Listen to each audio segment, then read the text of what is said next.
Hey everybody, welcome to the channel. I am Darren, a professional scuba instructor in South Florida, and I've had a number of people who have recommended that I try out the Rite XT fin. It's a classic design. They've been around forever. I think they redesigned it slightly a few years ago. So I bought a pair of these and decided to give them a try.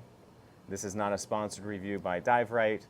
I love Rite's gear. They make really good equipment, so I expected that I was going to really like these. And here is my unbiased review of the XT fins on the dimensions that I think matter the most for a pair of scuba fins. I look at the comfort, I look at their performance and propulsion, I look at the buoyancy characteristics of them, and how do they look overall. So let's put them through their paces and see how they do. So from a comfort perspective, I think they're fantastic. They have a really comfortable foot pocket, nice and soft up here, which is where some fins tend to chafe me, push down on the top of my foot. Very comfortable.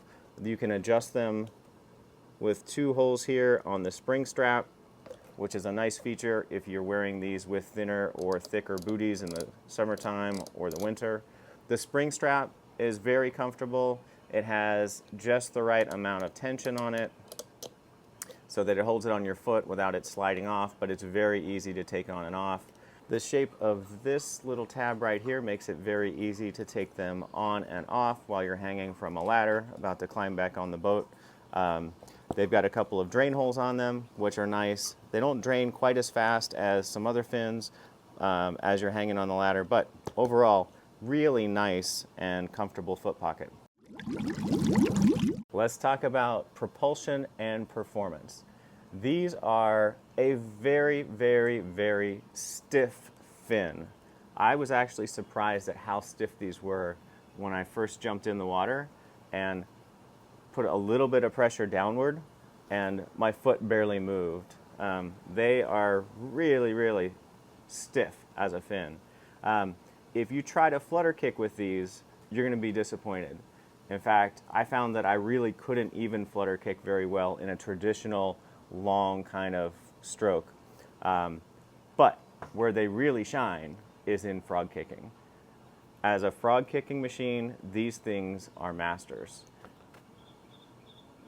For back kicking, they've got a really nice, solid, stiff, wide edge that help in going backwards. So I was impressed with that. And for turning, making helicopter turns, spinning round in circles, I swear I was getting dizzy because I could turn so fast. So for maneuverability, these things are fantastic. So if you're somebody who likes to frog kick, if you like to kick nice and slowly and still have a lot of propulsion and a lot of power, these are great. If you're somebody who likes to flutter kick, I think you'll find these frustrating. They simply don't work for me as a flutter kicking fin. Now, I always wondered how much of a gimmick vents like these are, and these are the Apex RK3s that I love. So, you know, these kind of vents here channel water, and they really do make a difference. So on the downstroke, which looks like this underwater, on the downstroke, I think allowing that water to flow through these vents really does allow for a flutter kick that's just not possible with a solid stiff fin like this. But fantastic propulsion, and they are very fast when you get used to it.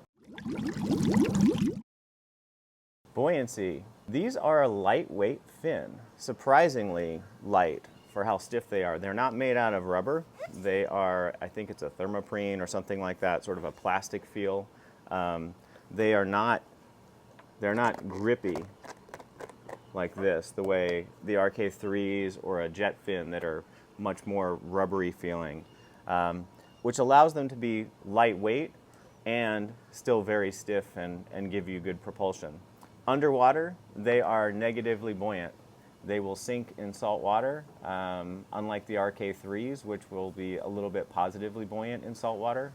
So if you like a fin that is lightweight, easy to carry around, easy to travel with, and yet still gives you a little bit of negative buoyancy, these are great.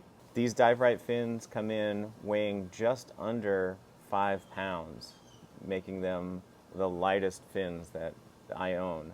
We can compare that to the Apex RK3s, which are 5 pounds 4 ounces in a size large, or the Scuba Pro jet fins at 6 pounds 12 ounces, so almost 7 pounds for jet fins. So a remarkably lightweight fin.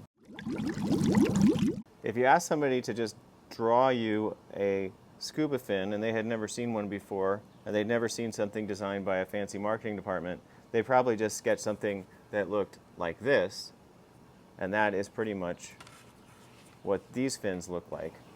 They're very simple. You're not trying to make any kind of statement that you're from the future. Just a simple dive fin. These fins are significantly longer than a short fin like the RK3s. A size large is coming in here about 25 inches for those of you on the non-metric system, which is about 3 inches longer than a comparably sized pair of RK3s. So whether that's going to make a difference to you if you are going to be in confined spaces and want the smallest fin possible for maneuvering inside that wreck, these might be a little long for you. But if you've got good control of your fins and your buoyancy, I don't think these are going to be a problem. So overall, what's the verdict? Fins are a really subjective thing. I might love a pair of fins that you absolutely hate and vice versa. So here's my opinion. If you like a lightweight, stiff, slightly negatively buoyant fin that is great for frog kicking, back kicking, and helicopter turns, these are fantastic. If you want a pair of fins for flutter kicking, or you're concerned about the fins fitting in your suitcase for travel, then these are probably not the fins for you. Overall, I like them quite a bit, and I expect I'll be taking them underwater with me this year some more. If you like this content, be sure to subscribe, and I'll see you next time.